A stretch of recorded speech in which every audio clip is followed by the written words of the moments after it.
حضرت سے کچھ حسد ہو تو میں آپ کو ایک چیز کہوں کہ ہماری حضور تاج الشریعہ سے محبت کیوں ہے بھائی؟ حضور تاج الشریعہ سے ہماری محبت کیوں؟ اور حضور تاج الشریعہ کا نام سن کر یہ جو سبحان اللہ کی صدا آتی ہے نا، تو کیا تم بھول گئے کہ سبحان اللہ یہ تاج الشریعہ کا ذکر نہیں ہے، اللہ کا ذکر ہے؟ ہاں، غوث اعظم کا نام سن کر سبحان اللہ کی صدا آتی ہے نا، تو یہ غوث اعظم کا ذکر نہیں ہے بلکہ اللہ کا ذکر ہے۔ یعنی جب آدمی کے اوپر بدبختی سوار ہوتی ہے نا تو وہ کچھ بھی بولتا ہے۔ اب آپ دیکھیے کہ تاج الشریعہ سے ہماری محبت کی وجہ کیا ہے؟ تاج الشریعہ سے ہماری محبت کی وجہ کیا ہے؟ تو ظاہر سی بات ہے کہ تاج الشریعہ سے ہم محبت اس لیے کرتے ہیں کہ حضور تاج الشریعہ نے ہمیشہ ہم کو شریعت پر قائم رہنے کا درس دیا۔ تاج الشریعہ سے ہماری محبت اس لیے ہے کہ تاج الشریعہ نے اپنی زبان سے ہمارے عقیدے کی حفاظت فرمائی۔ تاج الشریعہ سے محبت اس لیے ہے کہ تاج الشریعہ اس منصب کا حق ادا کرنے والے ہیں کہ جس منصب کے حق کے حوالے سے ہمارے آقا نے فرمایا کہ جب فتنے ظاہر ہو، گمراہیاں پھیلنے لگے، اور ایسے وقت میں اگر عالم اپنے علم کو چھپاتا ہے تو اس پر اللہ کی لعنت، فرشتوں کی لعنت، تمام لوگوں کی لعنت۔ جب یہ حدیث پاک کو ہم سنتے ہیں اور اس کے بعد تاج الشریعہ کا دامن ہاتھ میں آیا تو ہم اس کو دیکھتے ہیں تو ہم کو یہ نظر آتا ہے کہ تاج الشریعہ یہ آقا کریم صلی اللہ تعالی علیہ وسلم کی بارگاہ سے ایک رہبر کو جو عہدہ دیا گیا۔ میرے تاج الشریعہ نے جب منہاجیت کا فتنہ اٹھانا تو علم کو چھپایا نہیں بلکہ علم کو ظاہر کر کے ہم کو منہاجیت کے فتنے سے بچایا۔ اس لیے تاج الشریعہ سن کر سبحان اللہ کی صدائے بلند ہوتی ہے۔ تاج الشریعہ کا ذکر سن کر سبحان اللہ کی صدائے کیوں بلند ہوتی ہے؟ آج کہا جاتا ہے کہ کیوں ایسا ہوتا ہے، تو بات یہ ہے کہ جب تصویر کو جائز کہا جانے لگا ویڈیو کے نام پر، باقی چیزوں کے نام پر، تو ایسے وقت میں میرے تاج الشریعہ نے امام الانبیاء کی حدیث کو سنا کر ہم کو تصویر سے بچایا ہے۔ تو حضور کا پیغام ہم تک جب پہنچایا اور ایسے فتنے سے بچایا تو اس لیے ہم تاج الشریعہ سے محبت کرتے ہیں، اور تاج الشریعہ کا نام سن کر سبحان اللہ کی صدائے بلند ہوتی ہے۔ اب اگر تم کو سمجھ میں نہیں آتا ہے تو ہم کیا کریں؟ اور تم نے تو اتنی بڑی جہالت، یعنی اس میں ایک جملہ لکھا ہے کہ پیروں کو چھوڑو۔ ہاں، یہ جو مطلق جملہ ہے تمہارا کہاں جائے گا؟ کیا غوث اعظم نے اپنے پیر کو چھوڑا؟ کیا سرکار غریب نواز رضی اللہ تبارک و تعالیٰ نے اپنے پیر کو چھوڑا؟ کیا امام اہل سنت سرکار سیدی اعلیٰ حضرت نے اپنے پیر کو چھوڑا؟ کیا مفتی اعظم ہند نے اپنے پیر کو چھوڑا؟ اور ان کا ذکر کرنے سے کچھ نہیں ملے گا، ان کا ذکر کرنے سے کچھ نہیں ملے گا۔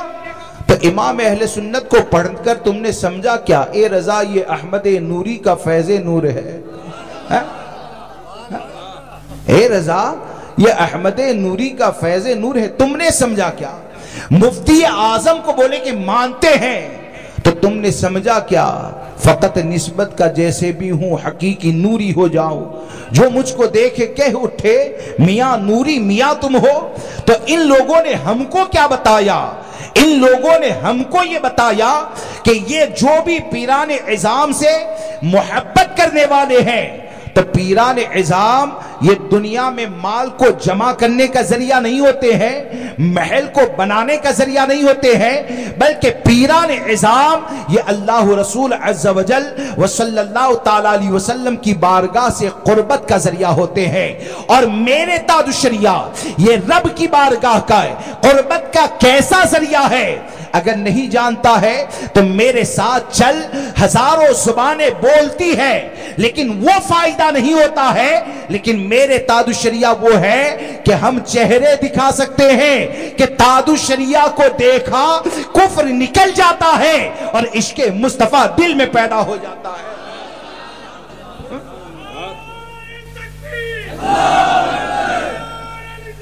یا رسول اللہ